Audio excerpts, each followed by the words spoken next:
Good evening, everyone. This is the Puyallup City Council meeting for May 20th. It is now called to order. Would everyone please rise for the Pledge of Allegiance? I pledge allegiance to the flag of the United States of America and to the republic for which it stands, one nation, under God, indivisible, with liberty and justice for all. Thank you. It's good to see everyone here this evening. What a beautiful evening. With that, will the clerk please call the roll? Councilmember Adler. Present. Councilmember Dorr. Present. Councilmember Gilliam. Present. Councilmember Johnson. Present. Councilmember Whitting. Present. Deputy Mayor King. Present. Mayor Castro. Present. So at this time, I scan the audience for any youth from our schools, and by golly, we have someone here this evening who I believe is here to provide testimony on a proposal that I think we should all consider here in City of Puyallup. So could we have Alyssa, you want to stand up, introduce yourself to everyone here?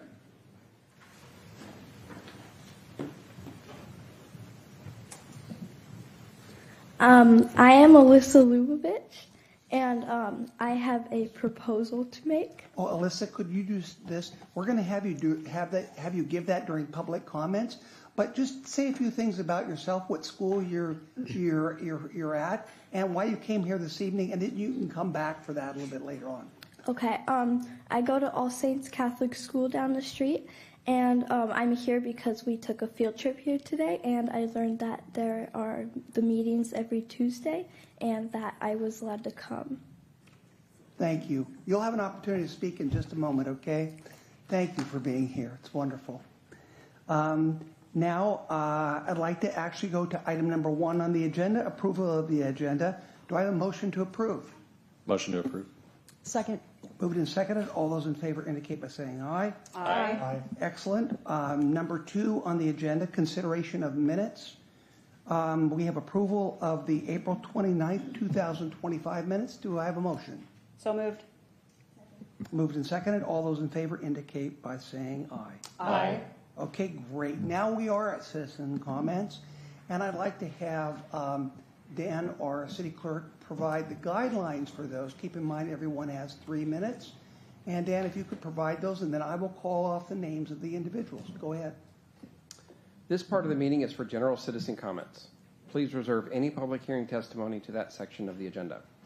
The mayor will call on those who have provided their names in advance. Then the mayor will call for other citizens who wish to speak.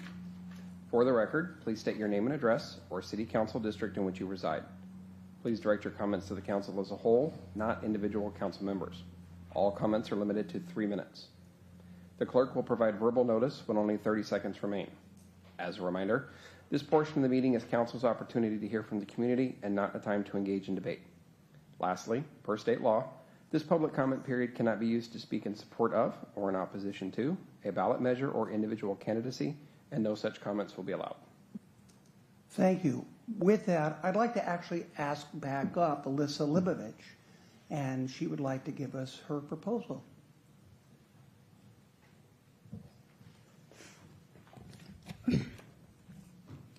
So my proposal is for my school. My school is currently separated by 3rd Street Southwest, and this requires the kids at the school ages 4 and up to cross multiple times a day. And my proposal is to close the street there so that we don't have to worry about crossing the street or like any accidents. And it's for the safety of the students, for like the cars to not be able to drive by. And if this proposal is accepted, the area would be converted into like a grassy area, which my school doesn't have for like recess. Yes, thank you for your time. Alyssa, thank you very much. We will consider your proposal. Appreciate that. It takes tremendous courage to come up here and speak, and Alyssa, we encourage you to ask your classmates to do the same. So with that, John Hopkins, please.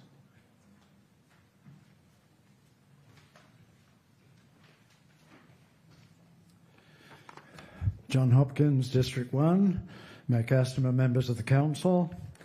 I think it's a real shame that Linda Henry's not here tonight.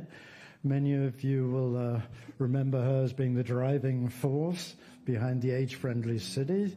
We were the first in the state of Washington with AARP, and she did such amazing work on this, and that was just the beginning, becoming designated, because from then on there were so many meetings with stakeholders and surveys of what are our shortcomings, what do we need to do to improve.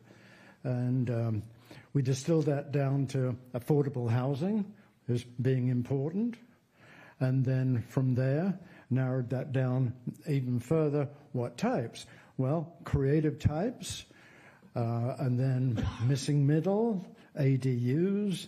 So she would be absolutely thrilled to bits to see item 5 on the agenda, because that's what we landed on.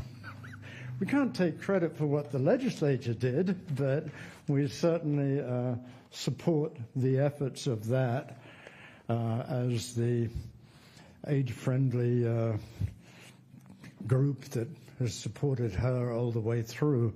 There are a couple of caveats that I would like to add in. This is personally from me, not from the group, and that is there's a sacrifice that happens, and that is parking. You know, there's a relaxation in the rules for the parking, so you'll end up with more cars on the streets regardless, because you're sacrificing the off-street parking for.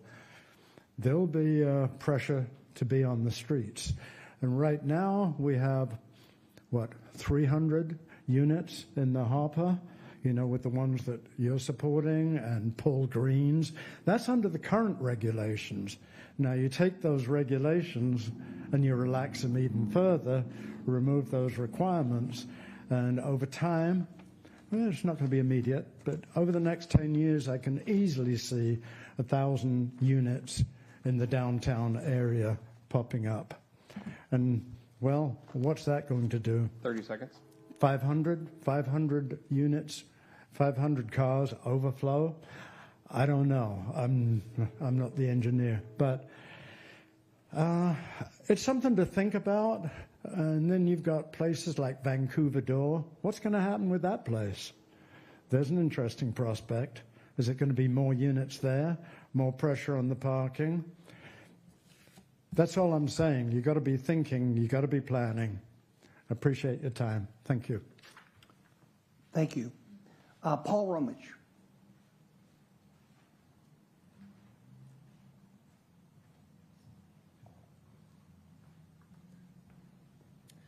Thank you, Mayor Castamer.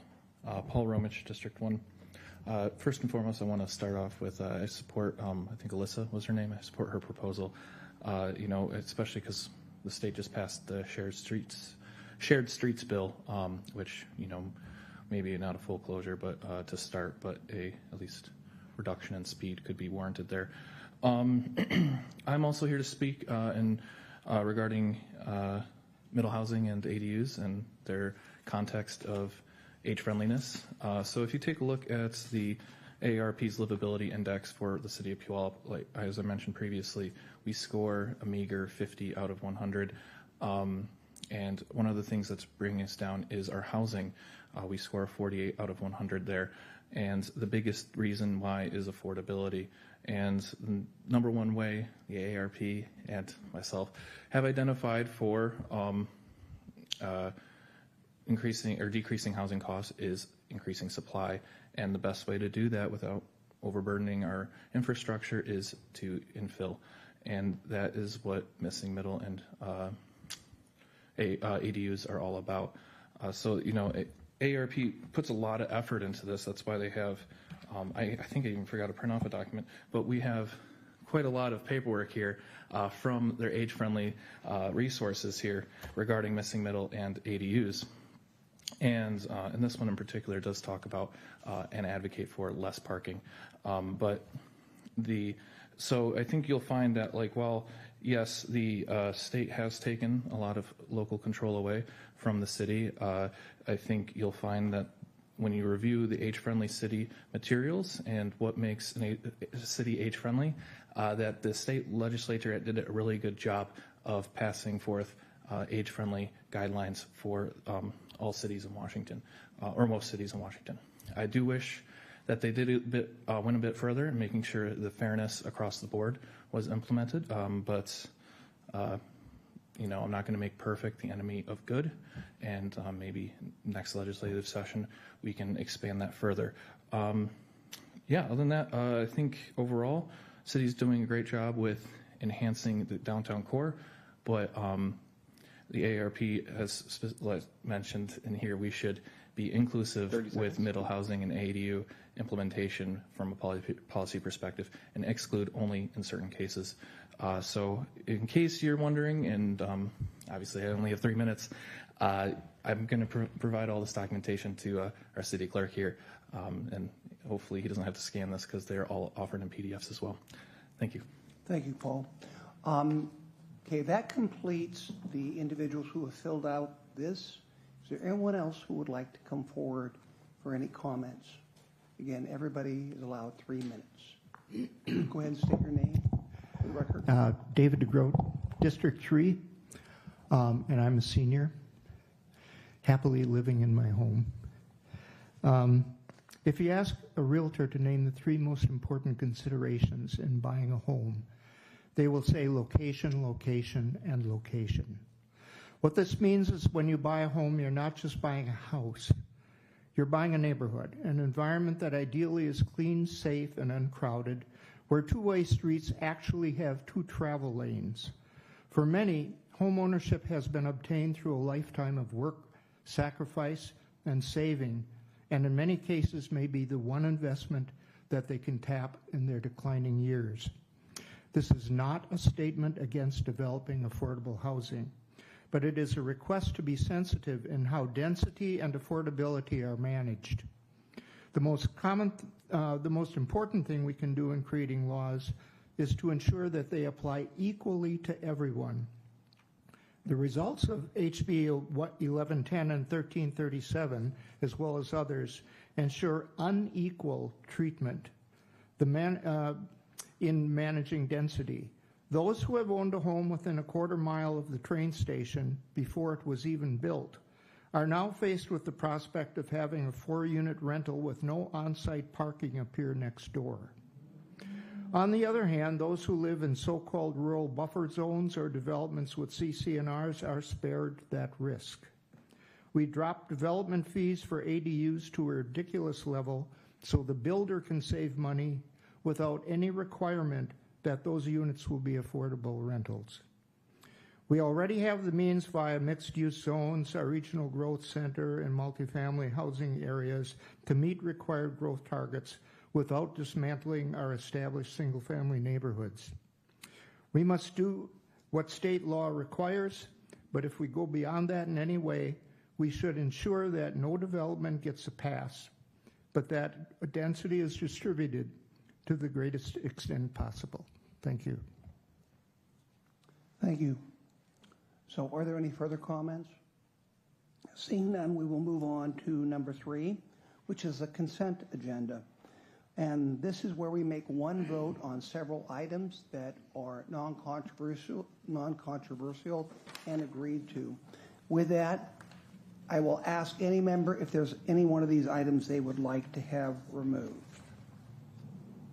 Hearing none, I would entertain a motion to pass the consent agenda. Motion to approve. Second. Moved and seconded. All those in favor indicate by saying aye. Aye. Excellent. Now we will move on to number 4 on the agenda, ordinances. First reading of an ordinance adopting the Good Samaritan Hospital Master Plan. Senior Planner Chris Beal, could you please introduce the ordinance? Yes, good evening, Mayor and City Council. My name is Chris Beal. I'm Senior Planner with the Development and Permitting Services Department. Tonight's the first reading of the ordinance on the Campus Master Plan for Good Sam. It's a 4-phased, 20-year master plan approval by the City Council. That's essentially the same as the presentation we provided on April 15th. I believe we re-provided that presentation that we gave to you at that point in time. I don't have a further presentation. I know Multicare staff is also here. I know there were a number of questions from Multicare at that last presentation that they may have provided a written response to some of the questions that were asked during that meeting. So other than that, I don't have a formal presentation, but I'm available for any questions. Okay, are there any questions?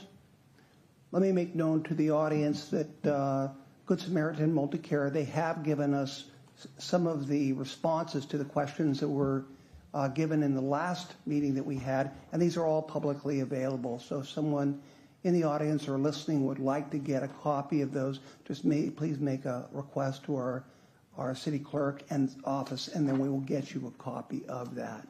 So with that, or if I'm hearing no questions, I'd like to entertain a motion to approve first reading of the ordinance. And by the way, that ordinance is adopting the Good Samaritan Hospital Master Plan. Motion to approve. Second. Moved and seconded. All those in favor indicate by saying aye. Aye. Okay, excellent. Now, this will come back at our next meeting for a second reading, at which time we'll require a roll call vote. With that, we're going to move on to 4B, which is the first reading of an ordinance granting a franchise agreement with Ezzy Fiber Texas. And we have our City Attorney Joe Beck, who will introduce that ordinance.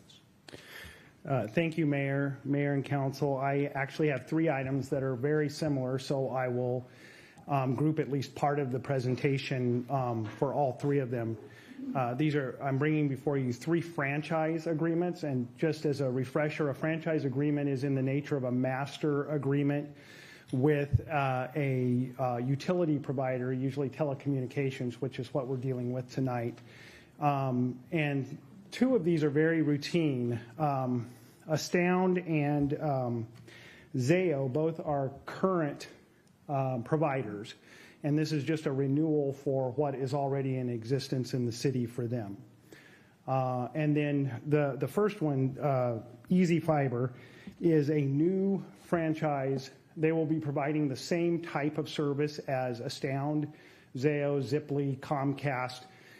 It's fiber, and they have a plan to begin building out their infrastructure in the city. They're already in a number of other cities in the state and already building.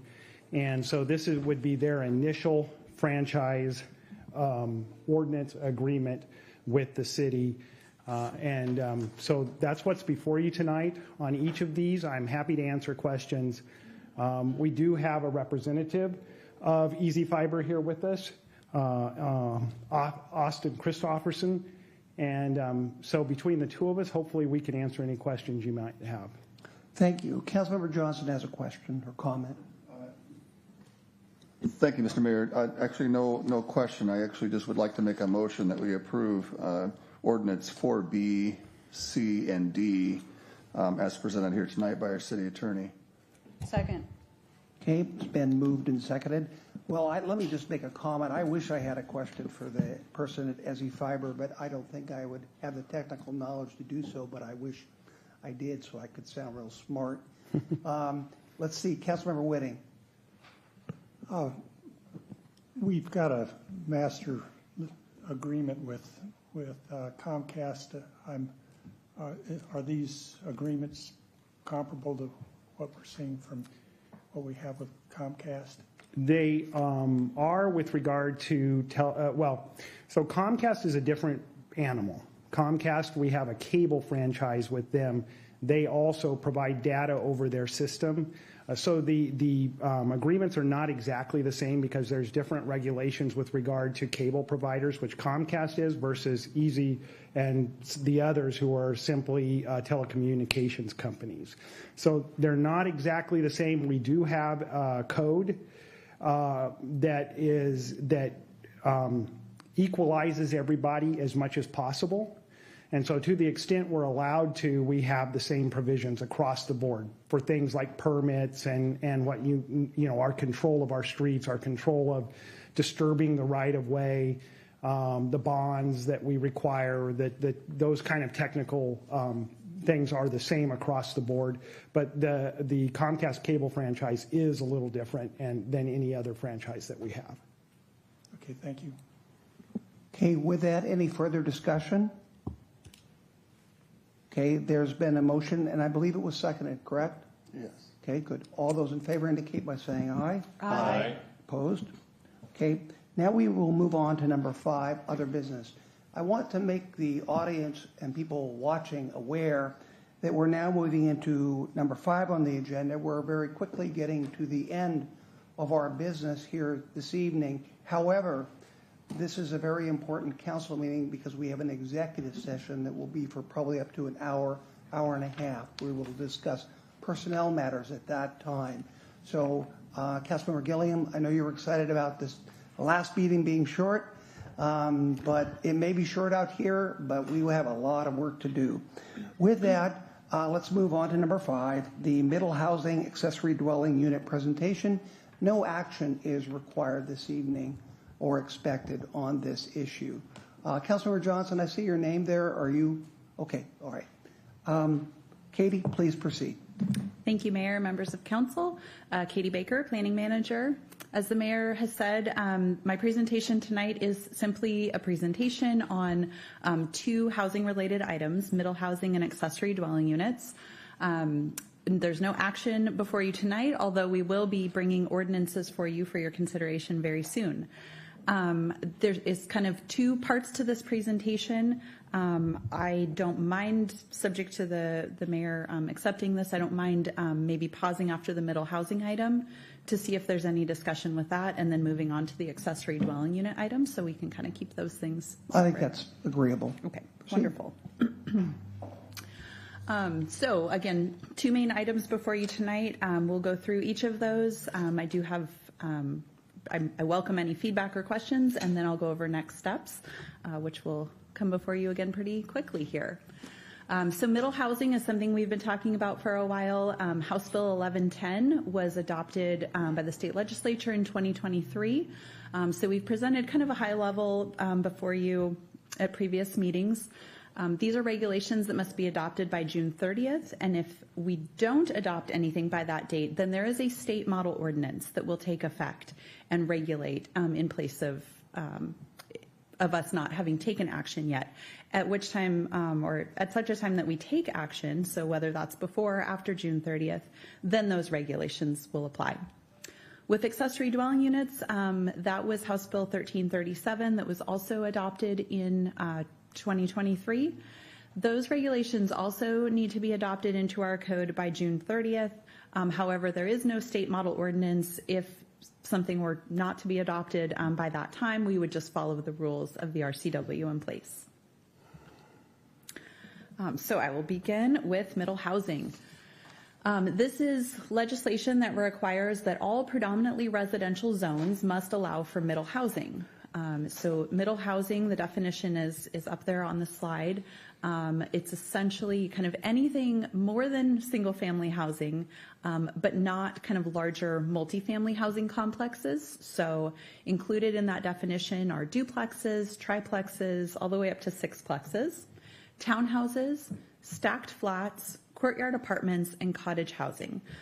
Those are all defined in the legislation, and I'll have some descriptions and images later on in the presentation to give more specifics about those. We're required to allow 6 of the 9 types of middle housing, and these cannot be regulated any more stringently than single-family uses. So there are some differing regulations based on a jurisdiction's size. For a city of our size, we are required to allow 2 units per lot. And then if within a quarter mile of a major transit stop, which for us is just the sounder station, we're required to allow up to 4 units per lot. Outside of that quarter mile radius from the sounder station, we have to allow 4 units if at least one of those units is affordable. And so that's meeting very specific median income guidelines. So our current zoning code does allow for some types of middle housing in certain zones. Currently, we allow for 1 accessory dwelling unit that could be attached or detached. That's allowed in all of our RS or our single family residential zones. We allow for duplexes and triplexes in 2 single family zones. We allow duplexes as a conditionally permitted use, so that's kind of an extra land use process with a public hearing. That's allowed in one of our single-family zones. There's no middle housing at all permitted in the RS10 or RS35 zones. And then in our multifamily zones, which I include here because that meets the legislation of predominantly residential, we do already allow for middle housing. So that's primarily happening in our RM10 zone, where we see duplex and townhouse style development. So this state law obviously does affect our zoning code and requires us to look at some amendments. Primarily, the main one is that we have to allow from 2 to 4 units in primarily residential zones, in many places where we currently only allow 1 unit on a lot. We also, we have to allow 6 of 9 middle housing types. So currently we allow 4, and so we need to add at least 2 more to that list. We have to make some minor adjustments to clarify our building height standards, ensure that middle housing is administratively reviewed as single-family residential permits are. And there are also limitations on parking requirements within a half mile of a major transit stop, so that needs to be addressed as well. As I mentioned, this all needs to be done by June 30th of this year, and if that deadline is not met, the state model ordinance will take effect. I will talk in a little bit about kind of what our approach is to meet that deadline.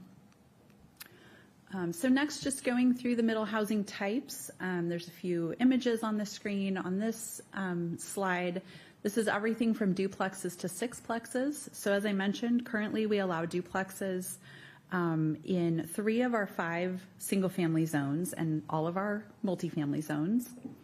Our recommendation would be that we allow duplexes in all zones, as that meets the basic minimum requirement of the legislation. Triplexes are currently allowed in 2 of our 5 single-family zones, and again, we would recommend allowing in all zones when 3 units are allowed. So again, that would be potentially within a quarter mile of the sounder station, and if an affordable unit is provided. 4plexes, 5plexes, and 6plexes are not currently allowed in our single-family zones. With 4plexes, I think we would look at only allowing those, again, where 4 units can be allowed or created. 5plexes and 6plexes would remain only allowed in multifamily zones. So those would not be allowed in single-family zones based on the direction that we've heard from council previously. Councilmember Johnson, can your comment wait, or is it pertaining to one of these? You know, Mr. Mayor, I think it could wait, but I did want to ask a couple questions, but it can wait, yeah. Okay, thank you. Councilmember, you will be first up. Thank you. So again, there are 4 additional middle housing types: townhouses, stacked flats, and courtyard apartments. So townhouses we do specifically allow in multifamily zones. Stacked flats and courtyard apartments are not housing types that we define in the code currently.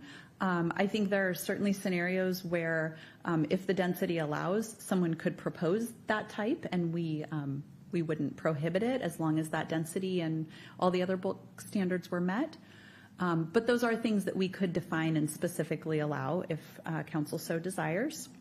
Cottage housing is already allowed in all of our RS zones, as well as, I said all of our RM zones, but I think it's specifically only in one of them at this time. So we would recommend just increasing that allowance so it's allowed in all of the residential zones.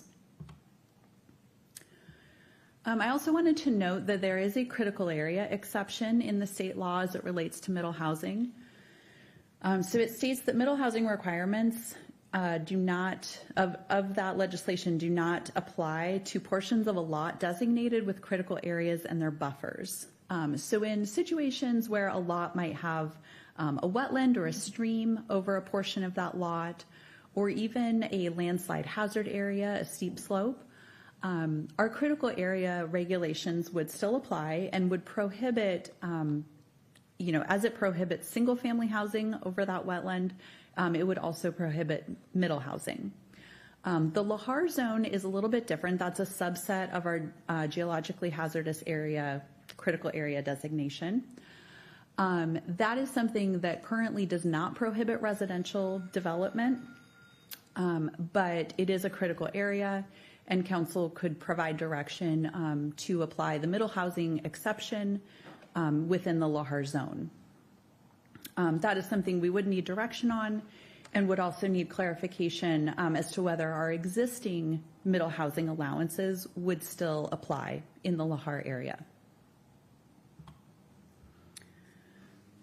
So the approach that we are taking, because we're getting very close to that June 30th deadline, and we know we want to get something on the books, but we also want to be, we want to take our time to work through these regulations with the Planning Commission and the Council.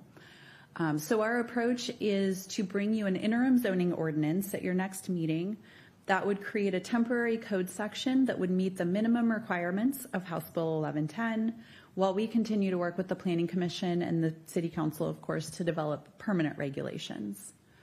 As I mentioned, there is the critical area exception. So any comments or guidance that you may have on that as to whether we want to apply the critical area exception in the interim code, but maintain our existing middle housing allowances where that would apply, that would be helpful. If we don't hear clear direction from council tonight, that's fine. We'll come back with the interim ordinance with potential options for your consideration at that time. So I think with that, that's all on the middle housing. Why don't we pause here? We'll go subject matter by subject matter. Councilmember Johnson. Yeah, thank you, Mr. Mayor. Katie, you talked about, I think if you go a few slides back, there was a couple of, that one right there. You know, I love all of these options for, as is referred to, middle housing. I guess one of the concerns that I have is there's no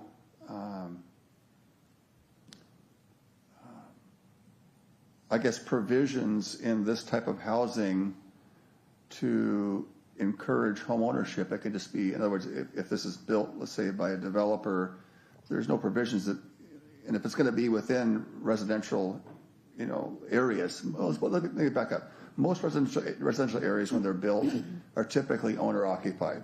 As a rule of thumb, that's usually generally what happens. They build houses in the development. Typically, they're sold one house at a time to people who buy them. Now, of course, as the neighborhood, you know, maybe ages, you may find that, you know, some, you know, revert to rentals, but they're typically a little spotty. But as a rule of thumb, most of these homes built in residential areas are typically for home owner occupied until they begin to age. So there's no provisions if we, let's say that this is adopted and these middle houses begin to pop up within residential areas. There's no provision to, you know, guarantee or regulate these are owner occupied. In fact, if it's very entirely possible, if I understand correctly, that this could be implemented and developers can come in and begin to intensify these side-by-side stacked or triplexes, and they could theoretically all be rentals but still meet the provision from the state. Is that a pretty fair assessment of how that could go down? Yes, so as with our current duplex and triplex allowances that are already on the books, there's really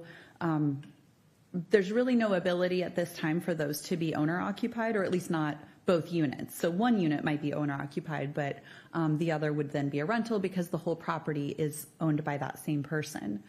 One thing that we're working on developing right now, and we hope to bring to you in the next, I'd say 3 to 6 months, is a unit lot subdivision ordinance. So that would allow for the creation of lot lines to create saleable lots, so that, for example, that side-by-side duplex that you see in the center photo on the screen, essentially they could bring us a plat that draws a line down the middle of that building, and then each unit would be allowed to be sold. Could I just pause for a moment because I want to drill down deep? So you called it a unit lot. What did you call it? A unit lot subdivision. Subdivision. Okay. And I like that scenario because it does tend to make it easier and clean to identify and sell or whatever, or identify and then still rent, but it still has its own lot instead of just plop down. So I like that idea. I certainly would like to explore that unit lot subdivision potential. I think they do that in some areas in Seattle. I think I see that with condos where they can make these interesting lot lines. But let's go back. My impression, you're right. I mean, you can build wherever their duplexes and triplexes are allowed. They can build it, but typically, aren't we talking about this middle housing primarily as infill? So this could come into a existing neighborhood and then infill it with these types of pieces? Or are you talking about these not being infill type of, like an ADU vibe? If there's a larger lot, they come in and plant one of these somewhere on a residential lot that already has a house on it. No, it would most often be infill. That's what we've seen in the last few years with the existing duplex allowances, that it's kind of one-off vacant lots, or maybe a very small or dilapidated house that gets torn down and is maybe rebuilt as a duplex. So let's just help me kind of guide this a little bit more. So let's just say there's an existing neighborhood that has a existing, single-family home on it. And let's say some of these things pass. Could theoretically, if the lot was large enough, put one of these type of units on that same lot? And if so, would it have to be subdivided, or could they just add it to the existing lot? So if there's already a house on the lot, in that scenario, they could only add an ADU under the ADU provisions. Okay. I'll talk about in a bit. Okay. We don't necessarily have to allow a duplex in addition to a single family lot. Okay, that's helpful. Okay, all right. So this would be, when you're talking about infill, it would be a dilapidated house, and they want to put something a little bit higher density with that. It would require taking it down, but this wouldn't necessarily be building one of these in addition to an established, in good shape, single-family home. It would be unlikely for this scenario to happen. Right. We can be specific about that in the code to only allow the duplexes or the middle housing in general on vacant lots at that minimum lot size. That makes me a little bit more comfortable, with that. I would love to drill down. Will it be a study or a presentation on this unit lot subdivision idea? Because I really like that idea. I'd love to know information. Is that going to be part of the comprehensive plan? So that's something we can bring back. I can work with the city manager to schedule when we can present that to you all in more detail. Would that be included in the comprehensive plan, or would that be a separate? No, it's a code item, there is actually some policy included in the comprehensive plan that does guide us to do that, but that's something we'll bring back code on that. Yeah, I'm very interested in that. Thank you, Mr. Mayor. Thank you. Deputy Mayor King. Thank you, Mr. Mayor. Quick question. I had a constituent ask me, how many ADUs can you put on a lot along with a single-family home? Just one, or can you add two? So currently one, and when council adopts the required code amendments in compliance with 1337, then it will be two. That's what I was wondering. Thank you. Okay, thank you. Couple questions. First of all, can we get a copy of the model ordinance? I believe that the Commerce Department was supposed to come out with that. Yes, Yeah, we can provide that. Yeah, please. I would appreciate that. Now, on the House Bill 1110, although it doesn't apply, I heard someone in their testimony to places that have HOAs. We can, in fact, when we apply it everywhere. We do not make that distinction. Am I correct? That is correct. Okay. Let's see. I believe that's it at this point, other than you did say minimize parking requirements. If I remember correctly, that within a quarter mile of and is that, by the way, is that walking distance, or is that as a crow flies?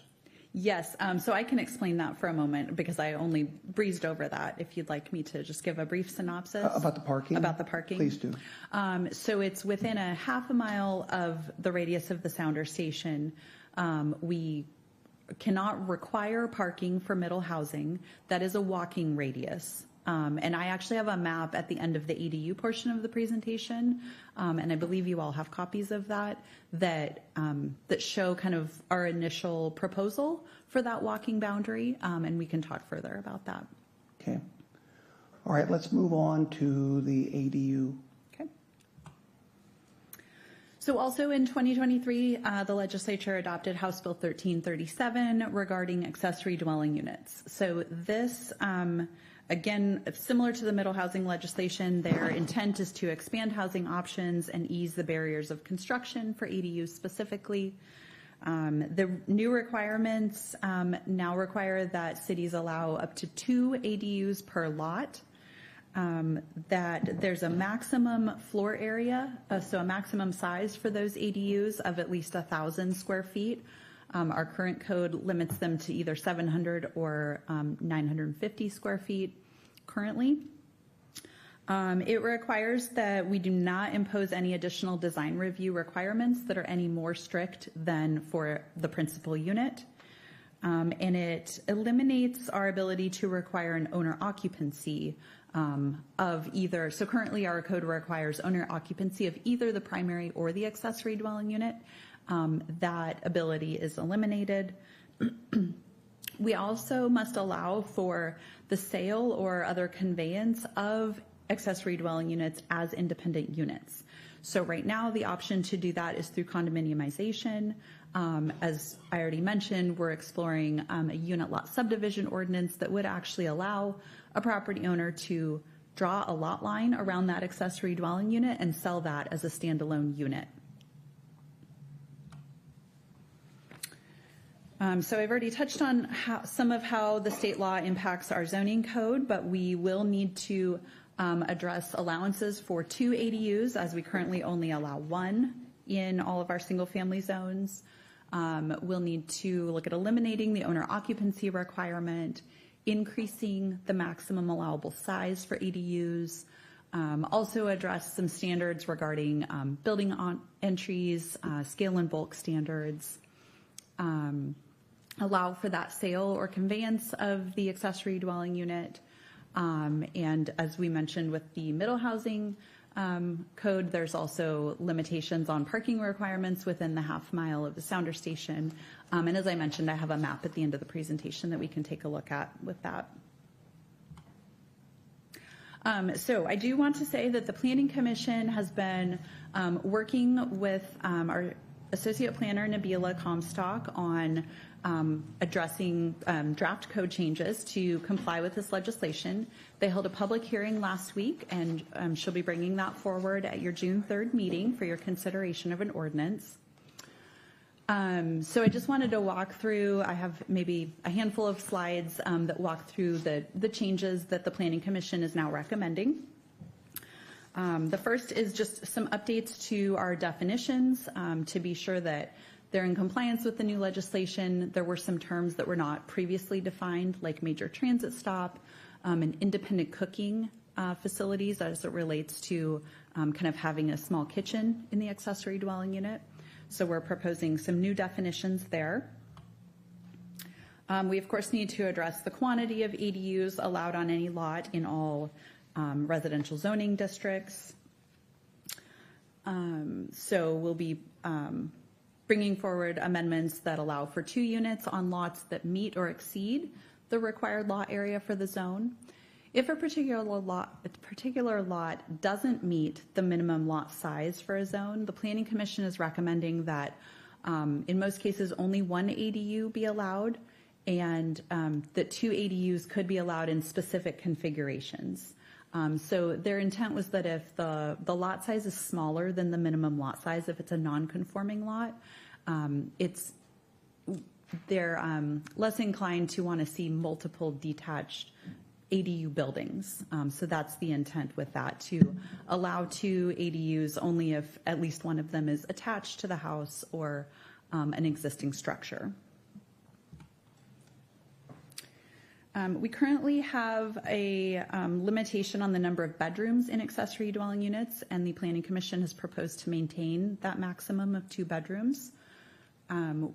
They are recommending that we meet that minimum lot size or ADU size of 1,000 square feet. I do want to note that the ability to build 2 ADUs and the size of those ADUs, while there are legislative requirements that we have to allow for in the code, that lot and that ability is still limited by the zone's bulk height standards. So things like setbacks, lot coverage, floor area ratios, those would still apply. So the Planning Commission has made a recommendation that we consider adjusting those, but at this point in time, all of those standards would still apply. Thank you. Councilmember Johnson, again, do you mind waiting? I can wait, yeah. Okay, thank you. Go ahead, proceed. Thank you. There are other, I would say, relatively minor amendments that need to be made to ensure we're in compliance with the design standards. The Planning Commission is also recommending a separation of at least 10 feet between a new accessory dwelling unit that's created and the principal structure. So that helps with fire access primarily. And then we'll have another minor amendment in the code to assure that the units can be sold or conveyed as owner-occupied units. And then finally, some additional amendments related to parking regulations, allowing for non-conforming structures on a site to be converted to accessory dwelling units. And there's one minor amendment related to impact fees. So the state legislation does limit or does require that we reduce impact fees for accessory dwelling units by at least 50% of our single-family dwelling unit impact fee. The council actually already adopted a reduction in impact fees for ADUs in 2019. So those fees have already been reduced to by 80% of single-family impact fees. So we just have a very minor adjustment that we need to make to the park impact fee section related to the maximum size. So with that, this is the Sounder Station half-mile radius map. I hope you all have a copy in front of you. I think I saw that being passed down. So the dots right in the center here are each side of the Sounder Station, because of course at our station we have station access on both the north and south side of the train tracks. So the radius that you see in kind of that blue transparent circle on the screen, that's just a half-mile radius as the crow flies. The boundary, the line boundary that you see within that, that's what staff has initially proposed as the radius to apply based on the half-mile walking routes. So you can see it is a bit smaller than just that half-mile buffer as the crow flies. So I'm happy to answer any questions about that. It's really just a visual representation of how we would apply those parking exemptions within that area. All right, so final slide. Our recommended direction is, as I mentioned, my staff will be bringing you an ordinance for your consideration at the June 3rd meeting. That'll be presented for first reading, and so it's tight, but we are on track to have something adopted by June 30th to meet our state deadline. Yeah, so this just shows the dates of upcoming meetings. Understand. Yep. Councilmember Johnson. Yeah, thank you, Mr. Mayor. So Katie, on the ADUs, and maybe I missed it, so maybe refresh my memory in this, used to be before an ADU, there was a certain ratio for the primary house versus the ratio to the ADU. Is that ratio gone away, or is there still a ratio that needs to be applied? That ratio would go away. So Yes. theoretically, it could be a house that's 1,300 square foot original house, but they could theoretically build an ADU for up to 1,000 square feet. That is correct. Okay, whereas before there was a ratio to be certain size comparison. Right. Okay, so that's interesting. And this does not apply to areas in our city that currently have HOAs, that they would be exempt from that. So, yeah, I would like to touch on that if I may, because it came up with middle housing as well. So we will adopt these code amendments citywide, per the zone district. But an area that has an established HOA that prohibits accessory dwelling units or duplexes, if that's already on the books, that would apply. The city would not, staff wouldn't regulate that.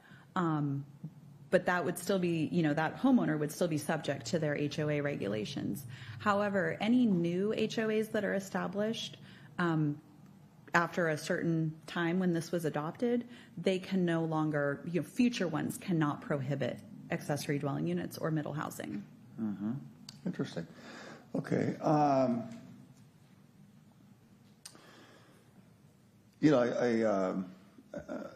I really believe in home ownership, as most everyone knows, as an ideal scenario. Not everyone can, and there's timing to that. And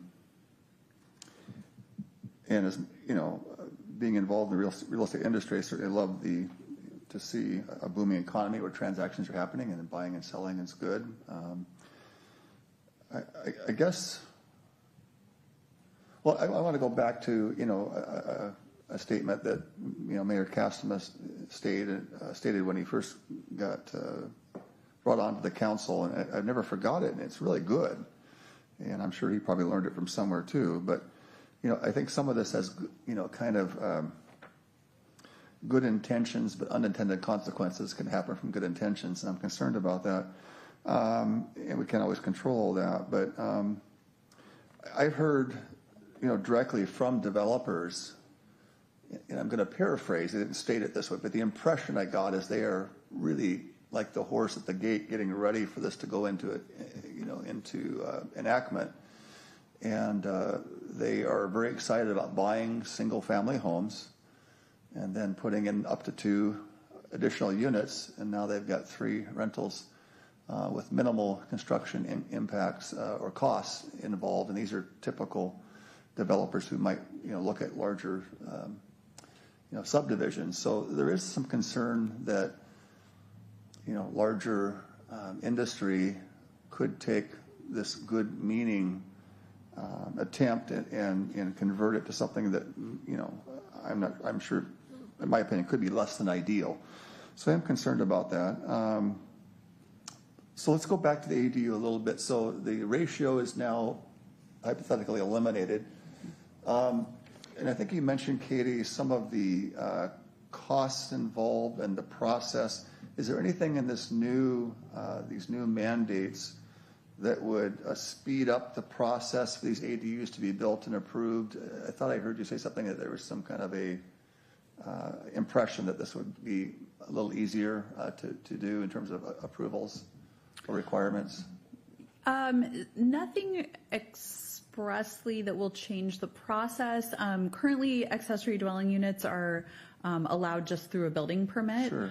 There's no additional land use process in place. The council actually eliminated that as well back in 2019. So it's just a building permit, which is a very simple, straightforward process. That's about as fast as we can make it. Sure. I guess getting back to, let's just say ADUs, let's say there was like a spec home or whatever. Mm-hmm. And it was, the city was aware of it and is already approved. Could there theoretically be a streamline? Hey, if it's going to be the spec home, there's no architectural stuff. It's already been architected and implemented. Could that streamline this to be a little more cookie cutter and quicker through this process for developers? Absolutely. That's a great point. So there are cities that have established kind of pre-approved building plans for accessory dwelling units. That's actually something that the council established as an action item in the housing action plan. At the time, it was not a very high priority for the council, so it's not something that we've pursued. But if there is direction from the council that you'd like to prioritize that, we can certainly look at that for a future work plan item. Okay, good. I think that's the gist of it. I guess I have mixed emotions, and part of it, on one hand, I see a potential need being fulfilled, and I see some entry-level, middle housing opportunities, and I love the idea of it potentially parsing off with this, unit lot subdivision potential. But I still am a little bit skeptical on unintended consequences, and so I'll trust the process to guide us to a good place here in Puyallup. Thank you, Katie. Thank you, Mr. Mayor. Thank you, Councilmember Whitting. Yes, in relation to how things happen and the timing involved, ADUs can be permitted and worked out and completed fairly rapidly. The time frame is, a month or two to get permitted and get going on the construction. However, building the same unit in a fee simple manner requires short plotting the property so that it can be, so we can encourage home ownership. And our short plotting process, it takes considerably more time than the permitting. So, I would like to advocate for a work group to work on our short plotting, infill development process so that we can equalize those so that the home ownership opportunity, if a developer knows that he can get a ADU approved in a month or two and the short plot, the fee simple project is going to take considerably longer, then I think the developers take the path of least resistance and work towards rental housing. So I would like us to accelerate that fee simple process, the short plotting, so that we can encourage home ownership as opposed to more rental units. Thank you. Thank you. Deputy Mayor King. Thank you, Mr. Mayor. So just as a clarification, with quote-unquote ADUs, there's two other terms that are out there, DADUs and AADUs.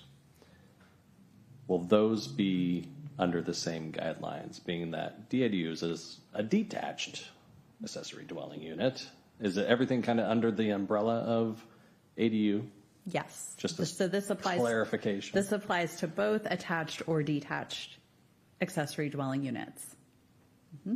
That was my only question. Thank you. Thank you. The ADU bill, does that apply to critical areas? I do believe that there is a similar exemption for critical areas in the ADU legislation. Okay. So potentially, hypothetically, within a quarter mile of the Sound Transit Station, a person could build 6 units where there's one, correct, and have no parking requirement. Is that correct? 4 units within a quarter mile of the Sounder Station. 2 of those 4 could be ADUs, but it would be 4 units total. Okay, but the bill prior to this would had the same parking requirements as here. So the same would apply. That's correct. And in that case, we're talking 6 units. So potentially, you could have under the 1110, the one prior. Right. You could have up to 6 units where there's one residence now, correct? Within a quarter mile with no parking. 4 units where there's one now. 110? Yes. Okay. So. But no parking. You're correct. But no parking. So we could have potentially 8 cars on the street. If there's 2 per unit, 8 cars in front of every house on the street, where we currently have 1 house with parking, because we do require parking currently. That's correct. Okay. All right. Thank you for the clarification on critical areas. Let me add this, that just a comment that the other week we were experiencing tremendous feedback from constituents about parking in our downtown area, and we currently require parking, 1 per 1 unit, or we can make other variations of that. But the public, at least in Puyallup, realize that everybody still drives cars. We're not this carless society that Olympia seems to think we all are. And as such, people need parking places, and they should be able to provide those. But in this case, we are just giving a mass exemption for parking requirements. And I think the public needs to know that that's what the legislature is doing. Is their idea is that people, for some reason in their world, maybe it's in downtown Seattle on Capitol Hill, people don't have cars. But that is not the way the rest of the state is. So I just want to make that point to everyone. I suggest that when you come back with these, is you give us a menu of options, and that we will go through those amendments as we pick through which ones would be appropriate. With that, Councilmember Whitting. I'd just like to provide a little bit of guidance about my personal preference about which of those 9 categories of things I'd like to see. Duplexes, triplexes, quadplexes, I'm good with. Courtyard apartments, townhouses, cottage housing. So those would be the 6 that I would choose. Just to repeat, duplex, triplex, quadplex, townhouses, courtyard apartments, and cottage housing. Thank you. Thank you. When you do come back, have all the options laid out for us. Thank you, Councilmember Whitting, for providing yours. Any further questions? Okay, hearing none. Thank you, Katie. Thank you. Did an excellent job. Okay, now let's move on to the city manager's report. Nothing this evening, Mr. Mayor. Thank you. Okay, excellent. We'll move on to council reports. Start with Councilmember Adler. Thank you, Mr. Mayor. No report tonight, but I did want to take the opportunity to wish our colleague here on the dais, Councilmember Gilliam, a very happy birthday. Wow. Thank you. Thank you. Okay, with that, Councilmember Gilliam. Oh, thank you, Mayor Kessler. Thank you, Councilmember Adler. I really appreciate it, and thank you for your very kind birthday card. I appreciate you. All right, family. Puyallup, guess what? Puyallup Main Street Association is awesome. So as the city council representative on their board, I am very proud of them for the incredible work they do. They have a couple of subcommittees on their board that just bring attention to our businesses downtown and bring beauty to our downtown. So if you have had an opportunity to walk through and check out our murals, please let us know. But if you haven't, go check them out. If you have a business that is located in the core heart of Puyallup and you don't know if you qualify as supported by the PMSA, you are supported by the PMSA. So I'm super proud of the great work that they're doing. Meeker Days is coming up. Please come and check out our shops, check out our town feel. And then I have to admit, I had a really incredible sighting at the farmer's market this Saturday. I saw our very own mayor handing out the nifty, beautiful PMSA flyer that maps out the local restaurants. So you cannot get lost in Puyallup, especially if you have that incredible flyer. But the mayor was there for 3.5 hours, helping everybody feel welcome and connected. And I just got to witness that and cheer him on because he's amazing. So that is all that I have. Thank you. And I appreciate everybody's love for my birthday. Appreciate you. Thank you. Thank you, Renee. Councilmember Gilliam, happy birthday. Councilmember Dorr. I will pass. Thank you. Okay, Councilmember Johnson. Thank you, Mr. Mayor. I just want to take a moment to really not much to say other than just I want to focus. Can I get the camera over here? It's not looking at me here. I want to make sure. Yeah, Marla, just want to say hello to you. That's all I got to say. Thank you. Thank you, Councilmember Johnson. I'm sure she's very, very fond of you. Councilmember Whitting. I'll pass this evening. Deputy Mayor King. Happy birthday, Councilmember Gilliam. Nothing else to report. With that, I will go ahead and provide just some very brief comments. I have been at several meetings this last week, and everyone seems to have the same theme.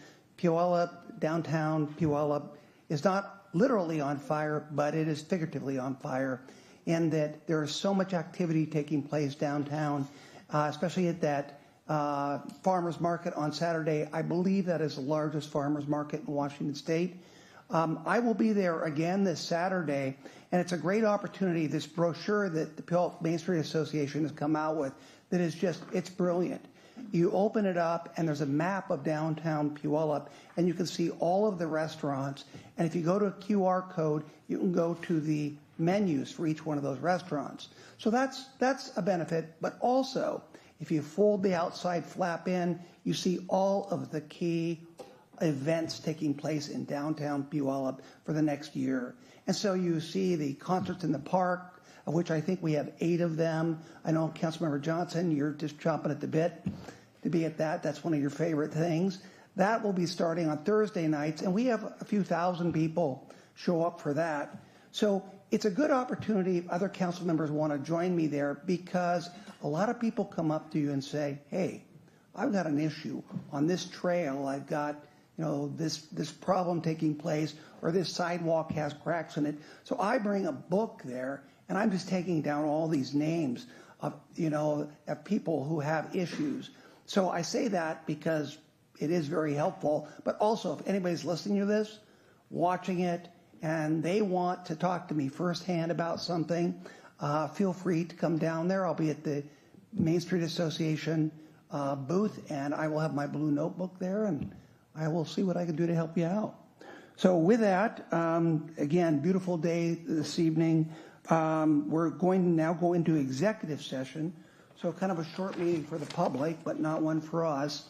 The council will now recess into executive session to review the performance of a public employee. The executive session is expected to last 90 minutes, and no further action is expected following the executive session, so there's no need for the audience to stay here or people to continue watching, because we will conduct no business after this executive session. So with that, I'm going to adjourn our main meeting. Thank you.